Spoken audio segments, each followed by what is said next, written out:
नमस्कार मेरे प्यारे दोस्तों, मेरे चैनल स्कैरी कॉर्नर में आपका स्वागत करता हूं।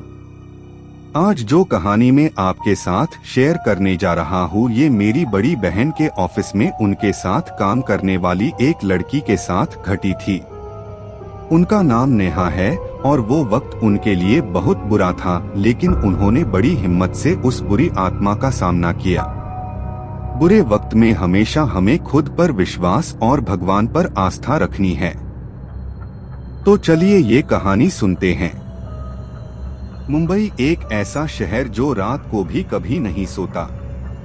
चमकती रोशनियों, ऊंची इमारतों और सपनों की भीड़ के बीच यहाँ कुछ ऐसी अनकही सच्चाइयाँ भी छिपी हैं, जिनके बारे में लोग बात करने से डरते हैं।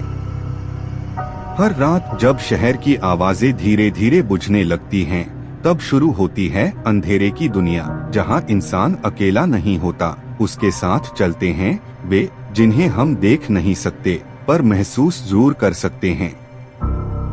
इसी शहर में रहती थी नेहा, एक साधारण मिडिल क्लास लड़की जो रात के 3 बजे अपनी नौकरी से लौटती थी। उसके घर पहुंचने के 2 रास्ते थे, एक भीड़ भाड़ वाली सड़क और दूसरा सुनसान, अंधेरी, डरावनी गली। सुरक्षा के लिए उसने हमेशा उस सुनसान गली को चुना, यह सोचकर कि भीड़ से बच जाएगी। लेकिन उसे क्या पता था, भीड़ से बचते बचते वह किसी ऐसी चीज के साथ चलने लगी थी जो इंसान नहीं थी और जो हर रात उसके और करीब आती जा रही थी। यह कहानी सिर्फ डर की नहीं, यह उस अदृश्य परछाई की सच्ची दास्तान है, जिसने एक लड़की की जिंदगी को नर्क बना दिया और जिसने उसे हमेशा के लिए अपने साथ ले जाने की ठान ली थी। मुंबई की भागदौड़ भरी जिंदगी में नेहा एक मिडिल क्लास फैमिली की इकलौती बेटी थी। वह अंधेरी के पास एक बीपीओ कंपनी में नाइट शिफ्ट में काम करती थी। रोज रात 3 बजे वह ऑफिस से निकलकर घर लौटती थी। उसके घर तक पहुंचने के 2 रास्ते थे। एक तो मुख्य बाजार वाली भीड़ भाड़ वाली सड़क, जहां अक्सर देर रात नशे में धुत लोग घूमते रहते थे, और दूसरा एक सुनसान तंग गली, जहां स्ट्रीट लाइट्स भी आधी बुझी रहती थीं और चारों तरफ गहरा सन्नाटा। नेहा हमेशा दूसरी गली से जाना चुनती थी। उसे लगता कि भीड़ भाड़ वाली सड़क से जाना ज्यादा असुरक्षित है। सुनसान गली से जाने में डर तो लगता था, पर कम से कम अनचाहे लोगों से सामना नहीं होता था।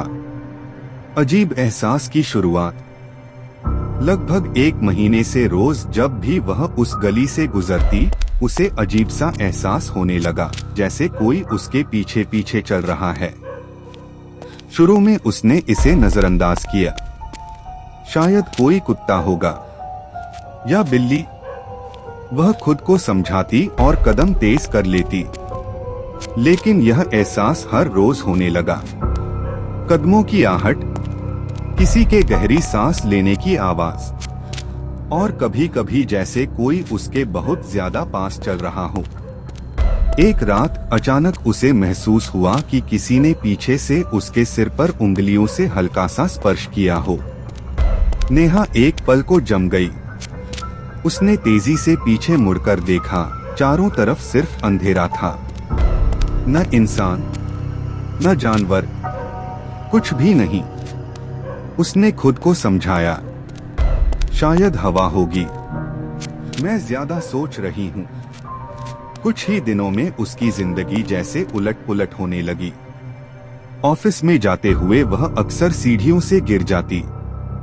उसके कंप्यूटर अपने आप बंद हो जाते, उसके कॉल्स डिस्कनेक्ट होने लगते और काम में बार बार गलतियां होने लगी। बॉस रोज उसे डांटते और कहते, नेहा तुम्हारे साथ क्या हो रहा है, कंट्रोल योरसेल्फ। वह समझ नहीं पा रही थी। उसे लगता कोई उसके ठीक पीछे खड़ा है, उसकी गर्दन पर सांसें ले रहा है। ऑफिस में भी वह अक्सर मुड़कर देखती, लेकिन वहां कोई नहीं होता। सिर्फ घर पहुंचने पर ही वह सुरक्षित महसूस करती थी। एक दिन वह मानसिक रूप से टूट चुकी थी। पास ही एक पुराना सा हनुमान मंदिर था। वह रोते हुए वहां पहुंची और पंडित राजेश जी को सब कुछ बता दिया। पंडित जी कुछ देर शांत रहे, फिर आंखें बंद करके ध्यान लगाया। कुछ ही क्षण में जैसे उनके चेहरे का रंग उड़ गया। उन्होंने धीमी पर कांपती आवाज में कहा, बेटी, जिस सुनसान गली से तुम रोज गुजरती हो, वहां कई साल पहले एक युवक की मौत हुई थी। उसकी आत्मा वहीं भटक रही है। तुम रोज रात उसी रास्ते से जाती हो, इसलिए वह तुम्हारे पीछे हो लेता है। नेहा की आंखों से आंसू रुक नहीं रहे थे। पंडित जी आगे बोले, वह आत्मा अब तुम्हें अपना मान चुकी है और अगले 3 दिनों में वह तुम्हें अपने साथ ले जाएगी। वो इसलिए तुम्हारी जिंदगी में बाधाएं ला रहा है ताकि तुम कमजोर पड़ जाओ। नेहा डर के मारे कांप गई। उसने हाथ जोड़ते हुए रोते रोते कहा, कृपया मुझे बचा लीजिए पंडित जी, मैं मरना नहीं चाहती। चिंता मत करो बेटी, मैं तुम्हें कुछ नहीं होने दूंगा। उस दुष्ट आत्मा को मैं उसकी असली जगह पर भेज दूंगा। तुम बस ईश्वर पर विश्वास बनाए रखना। हर हर महादेव। जय श्री राम। अगले दिन मंदिर में विशेष पूजा और हवन रखा गया।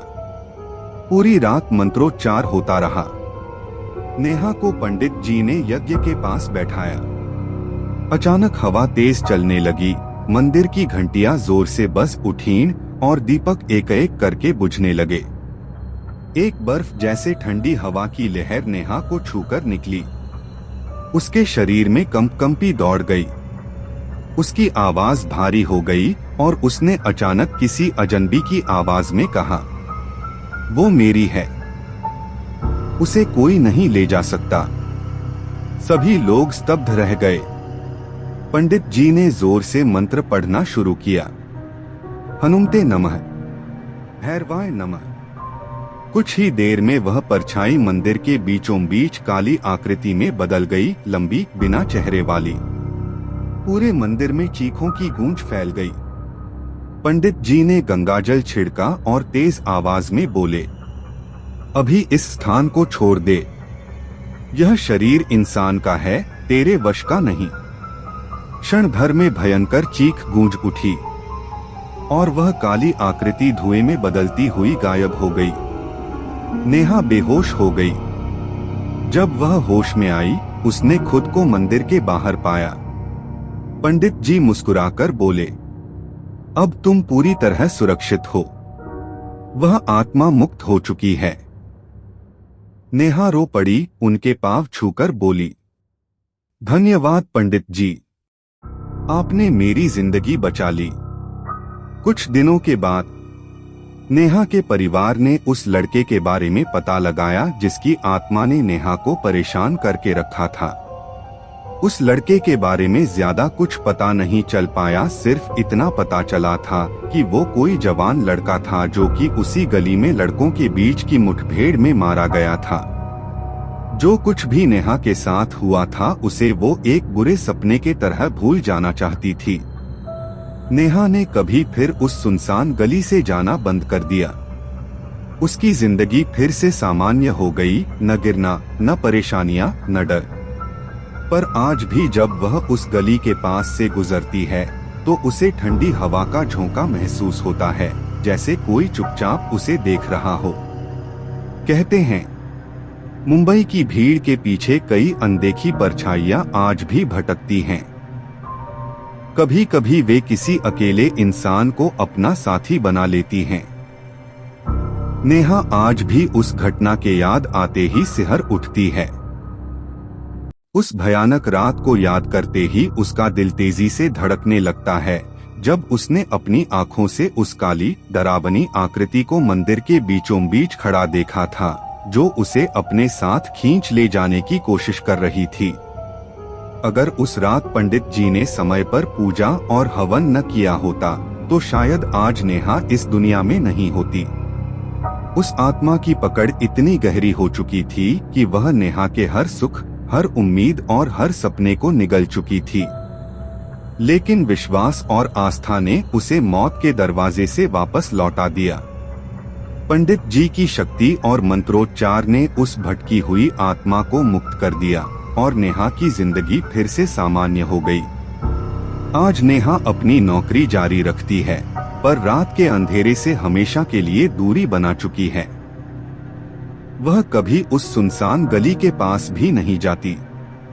कभी कभी जब ठंडी हवा उसके चेहरे को छूती है, तो उसे अब भी लगता है कि कोई अनदेखा चेहरा उसे घूर रहा है, पर वह तुरंत अपने भगवान को याद कर आगे बढ़ जाती है।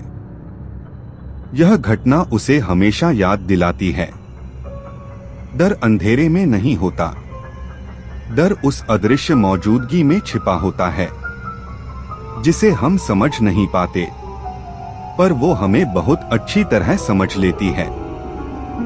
मुंबई आज भी जागती है, चमकती है, दौड़ती है, पर उसके अंधेरे कोनों में आज भी कुछ परछाइयां भटकती हैं, जो कभी कभी किसी अकेले इंसान को चुन लेती हैं। आशा करता हूं कि आपको यह कहानी पसंद आई होगी। मैं तहे दिल से शुक्रिया अदा करना चाहूंगा कुमारी स्वाति पाल जी का, जो कि हमारी हर कहानी पर अपनी मूल्यवान प्रतिक्रिया देती है। आपका बहुत बहुत आभार। और मेरे सभी सदस्यों का धन्यवाद जो अपना कीमती समय निकालकर कहानी सुनते हैं। मिलते हैं अगली कहानी पर। गणपति बाप्पा मोरया।